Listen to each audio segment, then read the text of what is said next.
Hello বন্ধুরা, সবাইকে আজ বিজয়া দশমীর বিজয়ার প্রীতি শুভেচ্ছা ও অভিনন্দন জানাই। সবাই সুস্থ থাকো, ভালো থাকো এবং যাতে সবাই তোমরা তোমাদের লক্ষ্যে পৌঁছতে পারো, এই প্রার্থনাই আমরা মায়ের কাছে করি মায়ের আজ শেষ বিদায় লগ্নে। তো আমাদের গত কয়েকদিন অর্থাৎ সপ্তমী, অষ্টমী, নবমী 3 দিন ক্লাস বন্ধ ছিল। ষষ্ঠীতে কিন্তু ক্লাস দিয়েছিলাম, 3 দিন ক্লাস বন্ধ ছিল পুজোর জন্য। তো আজ থেকে আবার কন্টিনিউয়াস আমাদের কিন্তু ক্লাস যেমন চলছে চলবে। তো সেই মতো আমরা আজকে তোমাদের যেটা আলোচনা করব যে ভারতের ইতিহাস, ইন্ডিয়ান হিস্টোরি। অলরেডি আমরা আগে একটা ক্লাস দিয়েছি এই 2025-এ। তো তোমাদের জন্য আবারও আরেকখানা ক্লাস নিয়ে এসেছি। তো আমরা কিন্তু এখন এই এসএসসি নিউ যে এডুকেটিভ প্যাটার্ন, সেই প্যাটার্নে কোশ্চেনগুলো কীরকম হতে পারে। দেখো, কোশ্চেন তোমাদের প্রিভিয়াস ইয়ার আসবে না, এটা তো খুবই ভুল ধারণা একদম। যারা বলছে তারা তো একদম মানে ভুল ধারণা, কারণ কোশ্চেন হয়তো নিশ্চয়ই তারা দেখেনি, তার কারণেই বলছে। তোমরা দেখবে প্রিভিয়াস ইয়ারে যে কোশ্চেন যেরকম আছে, তো হুবহু তো কোনো দিন কোশ্চেন তো একদম হুবহু কোশ্চেন যে কমন আসে এরকম তো নয়। তো কোশ্চেনের ধরনটা একটু বদলে যেতে পারে। তো কীরকম হতে পারে না হতে পারে, তো সেরকমই এসএসসির যে নিউ এডুকেটিভ প্যাটার্ন, সেই প্যাটার্ন অনুযায়ী কিন্তু আমরা আগে আমরা ক্লাস দিয়েছি। তো সেইভাবে কিন্তু এখন কন্টিনিউয়াস সেইভাবেই ক্লাস চলবে, ঠিক আছে। তো তার আগে তোমাদেরকে বলে দিই, আজকে কিন্তু ইতিহাসে 2 নম্বর ক্লাস, কারণ আগে একখানা ক্লাস দিয়েছিলাম এই 2025-এ। তো তার আগে তোমাদেরকে বলি, তোমরা যারা আমাদের টেলিগ্রামে জয়েন করোনি, তো অবশ্যই বলবো টেলিগ্রামে জয়েন করে যাও। ওখানে আমাদের ফ্রি মক টেস্ট, টেলিগ্রামে তোমরা ফ্রি মক টেস্টের লিঙ্ক পেয়ে যাবে। সেই লিঙ্ক থেকে কিন্তু অবশ্যই মক টেস্টগুলো দেবে। জেনারেল অ্যাওয়ারনেসের 25 নাম্বার করে 25খানা কোয়েশ্চেন, 75 নাম্বার করে যে মক টেস্ট চলছে। তো 5খানা মক টেস্ট আপলোড করা হয়েছে। তো সেই মক টেস্টগুলো যারা এখনও দাওনি, তো অবশ্যই বলবো তোমরা মক টেস্টগুলো দাও, ঠিক আছে। সম্পূর্ণ ফ্রিতে সবাই দিতে পারবে, এর জন্য কোনো পয়সা লাগবে না। আর তোমাদেরকে বলি, আমাদের আজকে বিজয়া দশমী। তো আজকে কিন্তু আমাদের পিডিএফে যে অফার চলছে, ষষ্ঠী থেকে এই দশমী পর্যন্ত যে অফারটা চলছে, আজকে কিন্তু তার লাস্ট ডেট। আজ পর্যন্তই কিন্তু অফারটা থাকবে, আগামীকাল থেকে সেই অফার আর থাকবে না। আমাদের এমটিএসের পুরো কম্বো ব্যাচ, তোমরা যেটা 199 ছিল সেটা কিন্তু 155 টাকায় তোমরা এখন পাচ্ছ। এছাড়া অন্যান্য যে পিডিএফগুলো আছে সেই পিডিএফেরও কিন্তু ছাড় রয়েছে। সেই ছাড়গুলো তোমরা আমাদের টেলিগ্রামে গেলে চেক করে নিতে পারবে, বা আমাকে মেসেজ করলে আমরা বলে দেবো কীরকম ছাড় চলছে। কিন্তু এটা মনে রাখবে যে আজকেই লাস্ট ডেট, এই অফারটা তোমরা কিন্তু আজকের জন্যই পাবে, আর কিন্তু পরবর্তীতে পাবে না, ঠিক আছে। বেড়ে যাবে কিন্তু রেট। এই জন্য বলছি, তোমরা যদি নিতে চাও তো অবশ্যই আমাদের হোয়াটসঅ্যাপ নাম্বার রয়েছে, সেই হোয়াটসঅ্যাপ নাম্বারে মেসেজ করো। তো এখন দেখো, আজকে যে ফার্স্ট কোশ্চেনটা রেখেছি, যেই ধরনের কোশ্চেন এখন কিন্তু নতুন এই এডুকেটিভ প্যাটার্নের আসার সম্ভাবনা রয়েছে, এই ধরনের প্যাটার্নের কোশ্চেনগুলো প্রত্যেকটা তোমাদের জেনারেল অ্যাওয়ারনেসের যে কোনো সাবজেক্ট, যে কোনো টপিক তোমরা তুলে নাও, ইতিহাস, ভূগোল, তারপরে তোমাদের আর বাকি যে টপিকগুলো রয়েছে, প্রত্যেকটা টপিকে তোমরা কিন্তু এই ধরনের কোশ্চেন কিন্তু দেখতে পেতে পারো। মানে কোশ্চেন প্যাটার্নটা এইরকমই। দেখো এখানে কি রয়েছে না, আছে অ্যাসারেশন, মানে হচ্ছে বিবৃতি দেওয়া রয়েছে, আর তার কারণ দেওয়া রয়েছে। এগুলো তোমরা কোথায় দেখো বলতে, রিজনিংয়ে এই ধরনের কিন্তু কোশ্চেনগুলো দেখেছো। কিন্তু এখন জেনারেল অ্যাওয়ারনেসে কিন্তু এই ধরনের কোশ্চেন তোমরা দেখতে পাবে নতুন এডুকেটিভ প্যাটার্নে, বোঝা গেল।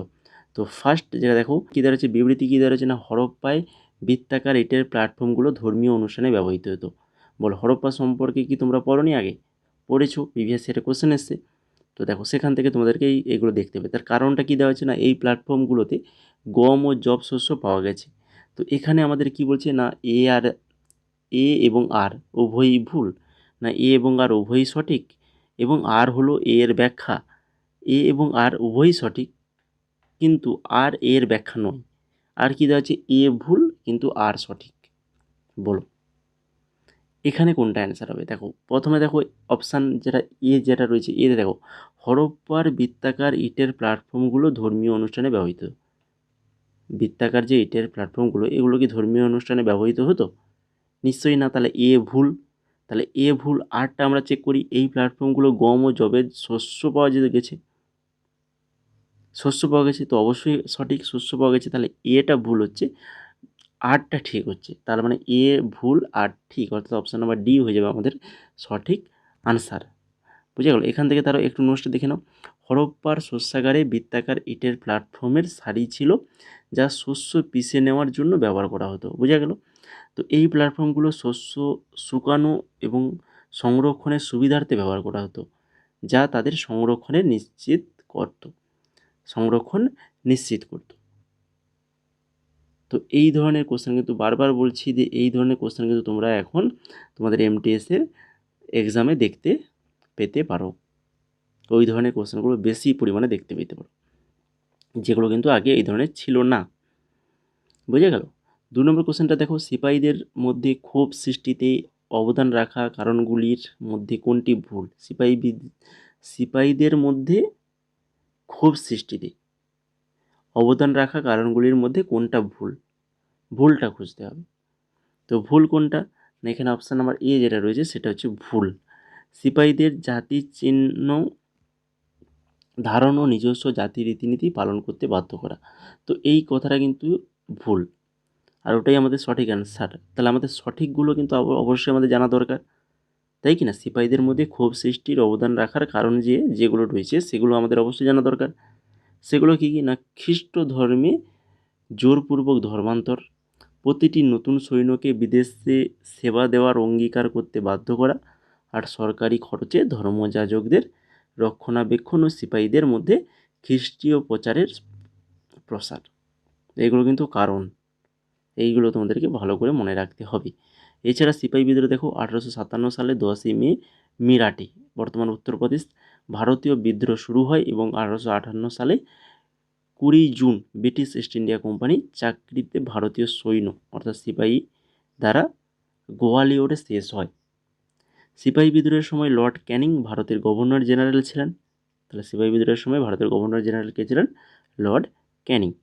বিদ্রোহ বিভিন্ন নামে পরিচিত। এই বিদ্রোহ সিপাহী বিদ্রোহ ব্রিটিশ ইতিহাসদের দ্বারা সেটাকে সিপাহী বিদ্রোহ বলা হতো, ভারতীয় বিদ্রোহ বা মহান বিদ্রোহ যেটা ভারতীয় ঐতিহাসিকদের দ্বারা, আর 1857 সালের বিদ্রোহ ভারতীয় বিদ্রোহ এবং প্রথম স্বাধীনতা যুদ্ধ এটা হচ্ছে বিনায়ক দামোদর সাভারকর দ্বারা। এইরকম বিভিন্ন নামে এই বিদ্রোহটা পরিচিত ছিল। এরপরে দেখো 3 নম্বর কোশ্চেন, রাজ্যগুলির শাসন ব্যবস্থায় অ্যাংলো ইন্ডিয়ান আমলাদের কী বলা হতো? অ্যাংলো ইন্ডিয়া আমলাদের কী বলা হতো রাজ্যগুলির শাসন ব্যবস্থায়? বলা হতো হচ্ছে নন মুলকি বলা হতো। অপশান নাম্বার এ হয়ে যাবে এখানে সঠিক অ্যান্সার। অ্যাংলো ইন্ডিয়ান সম্পর্কিত প্রবন্ধ দেখে নাও। সংবিধানের ধারা 331 রাষ্ট্রপতির জন্য অ্যাংলো ইন্ডিয়ান সম্প্রদায় থেকে 2 জন সদস্যকে মনোনীত করার জন্য নির্ধারিত করে, যদি তিনি মনে করেন যে তারা জনগণের হাউসে পর্যাপ্তভাবে প্রতিনিধিত্ব করছে না। এরপরে সংবিধানের ধারা 331 রাষ্ট্রপতির জন্য অ্যাংলো ইন্ডিয়ান সম্প্রদায় থেকে 2 জন সদস্যকে মনোনীত করার জন্য নির্ধারিত করে, যদি তিনি মনে করেন যে তারা জনগণের হাউসে পর্যাপ্ত প্রতিনিধিত্ব করছেন না। একই কথা দুবার ধরে এখানে লেখা হয়ে গেছে, তো এটা আমারই ভুল যে একই কথা দুবার ধরে লিখে দিয়েছি একই তথ্য। ঠিক আছে, এরপরে দেখো বর্তমানে লোকসভার সর্বাধিক সংখ্যা 550 সদস্য, যার মধ্যে 530 সদস্য রাজ্যগুলির প্রতিনিধিত্ব করে এবং 20 জন সদস্য কেন্দ্রীয় অঞ্চলগুলির প্রতিনিধিত্ব করে। তো সবচেয়ে যেটা ভালো করে মনে রাখবে অ্যাংলো ইন্ডিয়া সম্পর্কিত, এই যে সংবিধানের ধারা 331 রাষ্ট্রপতির জন্য অ্যাংলো ইন্ডিয়ান সম্প্রদায় থেকে 2 জন সদস্যকে মনোনীত করার জন্য নির্ধারিত করে, যদি তিনি মনে করেন যে তারা জনগণের হাউসে পর্যাপ্তভাবে প্রতিনিধিত্ব করছে না। এই কথাটা একটু ভালো করে মনে রাখবে, ইম্পর্টেন্ট তথ্য কিন্তু খুবই। 4 নম্বর দেখো, রামগুপ্তের বিধবা স্ত্রীর নাম কী ছিল, যাকে দ্বিতীয় চন্দ্রগুপ্ত শক রাজাকে পরাজিত করার পর বিয়ে করেছিলেন? রামগুপ্তের বিধবা স্ত্রীর নাম কী ছিল, যাকে দ্বিতীয় চন্দ্রগুপ্ত শক রাজাকে পরাজিত করার পর বিয়ে করেছিল? তো এটা সঠিক অ্যান্সার হবে, তার নাম ছিল হচ্ছে ধ্রুব দেবী ছিল। দ্বিতীয় চন্দ্রগুপ্ত শক রাজাকে পরাজিত করার পর ধ্রুব দেবীকে বিয়ে করেছিলেন। তিনি ছিলেন রামগুপ্তের স্ত্রী এবং পরে দ্বিতীয় চন্দ্রগুপ্তের রানী হন। তো দ্বিতীয় চন্দ্রগুপ্ত আমরা তো বহুবার এগুলোর নাম পড়েছি, আবারও একবার দেখে নাও। দ্বিতীয় চন্দ্রগুপ্ত সমুদ্রগুপ্তের এবং দত্ত দেবীর পুত্র ছিলেন দ্বিতীয় চন্দ্রগুপ্ত। তিনি মধ্য ভারতের নাগা রাজকুমারী কুবের নাগাকে বিয়ে করেছিলেন? তিনি গুপ্ত সাম্রাজ্যের প্রথম শাসক যিনি রৌপ্য মুদ্রা চালু করেছিলেন। বুঝে গেল? এবার দেখো 5 নম্বর কোশ্চেন। তার আগে তোমাদেরকে বলি, দেখো তোমরা যারা সিজিএল এর কোশ্চেনগুলো আলোচনা করতে বলছো বা সিজিএল এর কোশ্চেনগুলো নিয়ে পিডিএফ বানাতে বলছো, তো তোমাদেরকে বলে রাখি যে সিজিএল যে কোশ্চেন পেপার, এগুলো কিন্তু কোনো স্টুডেন্ট বা কোনো শিক্ষক এগুলো কিন্তু ডাউনলোড করতে পারবে না বা কোথাও আলোচনা করতে পারবে না। স্ট্রিক্টলি এসএসসির পক্ষ থেকে কিন্তু সেই নোটিশটা জারি করেছে, যেটা আমি অলরেডি আমাদের টেলিগ্রামে দিয়ে দিয়েছি। তোমরা অ্যান্সার কি যারা এক্সাম দিয়েছে যে সকল স্টুডেন্টরা, তারা কিন্তু অ্যান্সার কি দেখতে পারবে, কিন্তু সেই অ্যান্সার কিকে ডাউনলোড করতে পারবে না, যেটা আগে কিন্তু ছিল ডাউনলোড করতে পারতো বা সেই সকল কোশ্চেন অ্যান্সার আমরা আলোচনা করতে পারতাম, কিন্তু এখন সেটা কেউ ডাউনলোড করতে পারবে না বা সেগুলোকে কোথাও আলোচনা করতে পারবে না।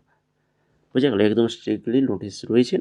তো সেগুলো আলোচনা করলে তো বিভিন্ন যারা আলোচনা করবে তাদের বিভিন্ন সেকশানে বিভিন্ন রকম জরিমানা, জেল, এরকমই তো নোটিশ অলরেডি আমরা সেগুলো আলোচনা করে ফেলেছি। ঠিক আছে? তো এর জন্য বলছি, আমরা যে নতুন যে সিজিএলের এক্সাম হয়েছে, তো তার কোনো রকম অ্যান্সার কি আমরা তো পাচ্ছি না, বা আমরা সেগুলো তোমাদেরকে আলোচনা করতে পারছি না বা পিডিএফ বানাতে পারছি না। ঠিক আছে?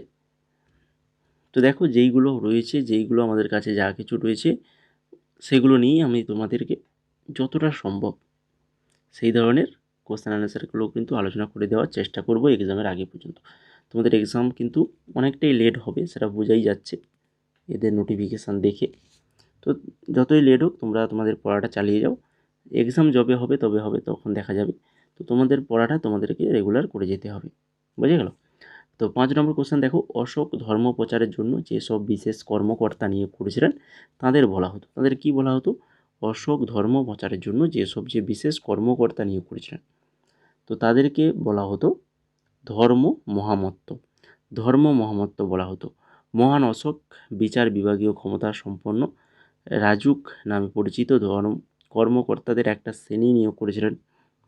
ঠিক আছে? কি বিচার বিভাগীয় ক্ষমতা সম্পন্ন, তো সেটা তো ধর্ম দেখলাম, তো বিচার বিভাগীয় ক্ষমতা যদি আসে তখন সেটা কী হবে না, রাজুক, রাজুক নামে পরিচিত। রাজুকদের বিচার প্রশাসন এবং সাম্রাজ্যের আইন শৃঙ্খলা বজায় রাখার দায়িত্ব দেওয়া হয়েছিল। রাজুকদের বিচার প্রশাসন এবং সাম্রাজ্যের আইন শৃঙ্খলা বজায় রাখার দায়িত্ব দেওয়া হয়েছিল। এরপরে দেখো 6 নম্বর কোশ্চেন, কোন হরপ্পা স্থানে চাষ করা জমির প্রমাণ পাওয়া গেছে? চাষ করা জমির প্রমাণ পাওয়া গেছে কোন হরপ্পা স্থানে? কালীবঙ্গান, মহেঞ্জোদারো, ধোলাভিরা না লোথাল?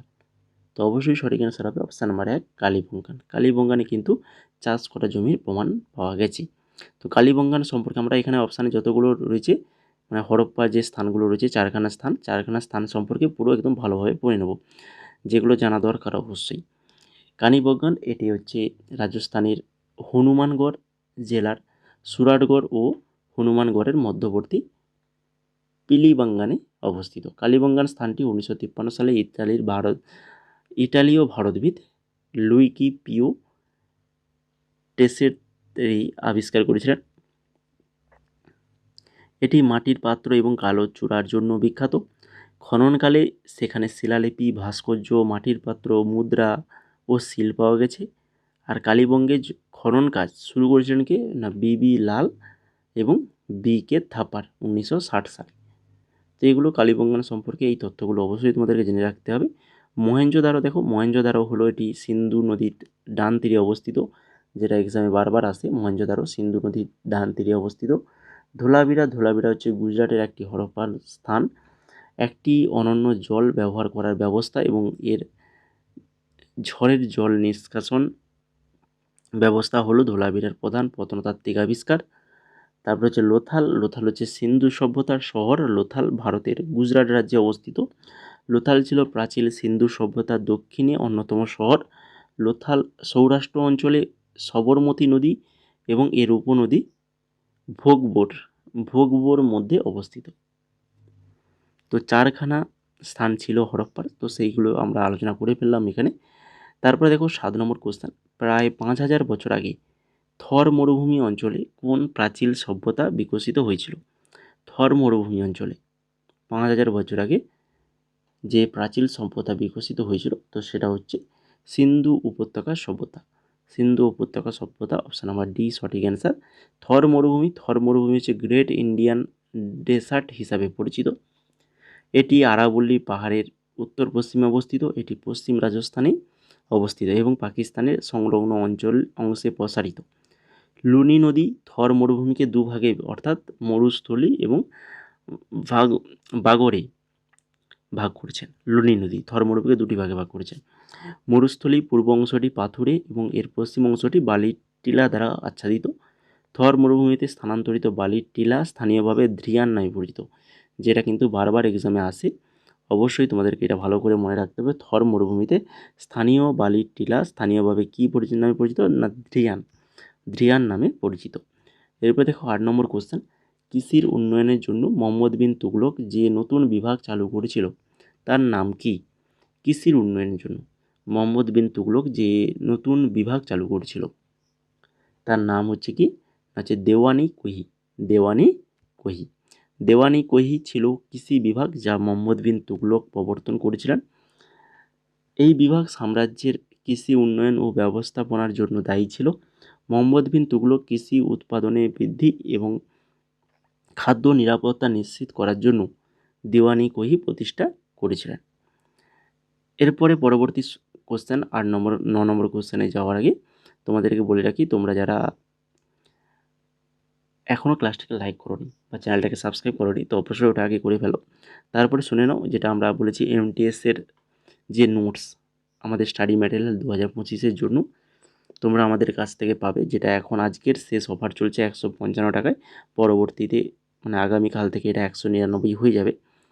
যেখানে স্টাডি ম্যাটেরিয়ালগুলো যেগুলো পাবে তোমরা সেটা হচ্ছে জিকে 250 ফুল প্র্যাকটিস সেট, অর্থাৎ এখানে তোমরা এমটিএসের 2019 থেকে 2024 পর্যন্ত যে এক্সাম হয়েছে সেই এক্সামে জেনারেল অ্যাওয়ারনেসে যে কোশ্চেনগুলো এসেছিলো সেগুলো কিন্তু এর মধ্যে পেয়ে যাবে। আর হচ্ছে কি টপিক ওয়াইজ জিকে নোটস পাবে, কারেন্ট অ্যাফেয়ার 2024-25 পাবে, স্ট্র্যাটেজিকে স্পেশালি স্ট্র্যাটেজিকে 14খানা টপিকের উপর একটা পিডিএফ বানানো হয়েছে তো ওইটা পাবে। ইংলিশ পাবে প্রিভিয়াস ইয়ারের 2000 এমসিকিউর প্লাস গামা রুলের সঙ্গে এই পিডিএফটা তোমরা ডাউনলোড করতে পারবে এবং প্রিন্ট আউট করতে পারবে। এছাড়া বাকি আরও অনেক গ্রুপে তোমাদের এমটিএসের যে গ্রুপ তৈরি করা হয়েছে 2025-এর জন্য পেড গ্রুপ, তো সেই পেড গ্রুপে ইতিমধ্যে অনেক নোটস প্রোভাইড করা হয়েছে, তো সেগুলো তোমরা পেয়ে যাবে, সেগুলো কিন্তু ওখান থেকে তোমরা পড়তে পারবে। এছাড়া ম্যাথ এবং রিজনিং এগুলোও কিন্তু টপিক ওয়াইজ নোট তোমরা পেয়ে যাবে। বুঝে গেল? তো এই সমস্ত কিছু পেয়ে যাবে মাত্র 199 টাকায়। মাত্র 199 টাকায় আমাদের যে ক্লাসগুলো করাচ্ছি এই নতুন এডুকেটিভ প্যাটার্নের, তো এই সকল নোটসগুলোও কিন্তু তোমরা ওই পেড গ্রুপেই পেয়ে যাবে। এর সকল পিডিএফ তোমরা ওই পেড গ্রুপে পেয়ে যাবে। তো এগুলো অ্যাড হবে কীভাবে না, তোমরা এই নাম্বারে, এই যে আমাদের হোয়াটসঅ্যাপ নাম্বার দেখতে পাচ্ছ, এই নাম্বারে মেসেজ করতে পারো বা তোমরা এই নাম্বারে পেমেন্ট করে স্ক্রিনশট পাঠালে, আমাদের এই হোয়াটসঅ্যাপ নাম্বারে স্ক্রিনশটটা পাঠালে তোমাদেরকে এই টেলিগ্রাম গ্রুপে অ্যাড করে দেওয়া হবে। বুঝে গেল?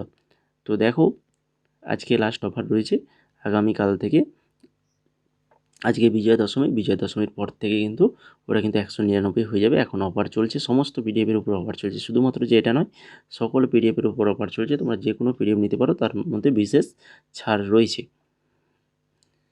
তো এগুলো সমস্ত কিছু ছাড়, কোন পিডিএফে কী ছাড় রয়েছে তো সেটা আমরা টেলিগ্রামে দেখতে পাবে, টেলিগ্রামে চলে যাও, ওখানে দেখতে পেয়ে যাবে। তো এবার দেখো 9 নম্বর কোয়েশ্চেন কী রয়েছে। 1892 সালে এলাহাবাদ অধিবেশনে ভারতীয় জাতীয় কংগ্রেস যে গুরুত্বপূর্ণ প্রস্তাব গ্রহণ করে তা ভারতীয়দের নিচের কোনটিকে অন্তর্ভুক্তির দাবি ছিল? 1892 সালে এলাহাবাদ অধিবেশনে ভারতীয় জাতীয় কংগ্রেস যে গুরুত্বপূর্ণ প্রস্তাব গ্রহণ করে তা ভারতীয়দের নিচের কোনটিতে অন্তর্ভুক্তির দাবি ছিল? সঠিক অ্যান্সার হয়ে যাবে আইন পরিষদ। অপশান নাম্বার সি হয়ে যাবে সঠিক অ্যান্সার, আইন পরিষদ। 1892 সালের এলাহাবাদ অধিবেশনের উমেশচন্দ্র ব্যানার্জির ভারতীয় জাতীয় কংগ্রেসের সভাপতি ছিলেন, যেখানে তিনি রাজনৈতিক স্বাধীনতার যোগ্যতার জন্য ভারতকে প্রমাণ করতে হবে এমন অবস্থানের নিন্দা করেছিলেন। রাজনৈতিক স্বাধীনতার যোগ্যতার জন্য ভারতকে প্রমাণ করতে হবে এমন অবস্থানের নিন্দা করেছিলেন। 10 নম্বর দেখো আছে ক্লাসের শেষ কোশ্চেন, নিচের কোন উপজাতি সম্প্রদায় চুয়ার বিদ্রোহ অর্থাৎ জঙ্গলমহল অঞ্চলের যে চুয়ার বিদ্রোহের প্রধান ভূমিকা পালন করেছিলেন? তিনি হচ্ছেন কে না, তিনি হচ্ছেন নিচের কোন উপজাতি সম্প্রদায়? তো উপজাতি সম্প্রদায় হচ্ছে ভূমিজ হচ্ছে এখানে সঠিক অ্যান্সার, ভূমিজ। এখান থেকে যেগুলো জানতে হবে চুয়ার বিদ্রোহ, যেটা 1766 থেকে 1772 সাল, আধুনিক পশ্চিমবঙ্গের বাঁকুড়া, মেদিনীপুর জেলার চুয়ার বিদ্রোহ সংঘটিত হয়। চুয়ার শব্দটি বাংলায় স্থানীয় অধিবাসীদের জন্য ব্যবহৃত হতো এবং এটি একটা অবমাননাকর শব্দ, অর্থাৎ শূকর। ইস্ট ইন্ডিয়া কোম্পানির শোষণমূলক ভূমি রাজস্ব নীতির কারণে বিদ্রোহীরা বিদ্রোহ করে, কারণ এই নীতি তাদের অর্থনৈতিক জীবিকাকে হুমকির মুখে ফেলেছিল। আর এই বিদ্রোহের নেতা ছিলেন দুর্জন সিং। বিদ্রোহের নেতা কে ছিলেন? দুর্জন সিং, একজন বাস্তুচ্যুত জমিদার, যিনি তার 1500 অনুসারীদের নিয়ে বিদ্রোহ সৃষ্টি করেছিলেন। বুঝে গেল? দুর্জন সিং নামটা মনে রাখো। তো এই ছিল মোট আজকের কোশ্চেন আনসার আলোচনা। তো আশা করি সবার ক্লাসটা ভালো লেগেছে। তো যদি ভালো লেগে থাকে, এখনও যারা ক্লাসটাকে লাইক করতে বাকি রয়েছে বা চ্যানেলটাকে সাবস্ক্রাইব করতে বাকি রয়েছে, তো অবশ্যই বলবো চ্যানেলটাকে সাবস্ক্রাইব করে আমাদের সাথে যুক্ত থাকো। এই ধরনের গুরুত্বপূর্ণ ক্লাস কিন্তু তোমরা আমাদের চ্যানেলে রেগুলার পেয়ে যাবে।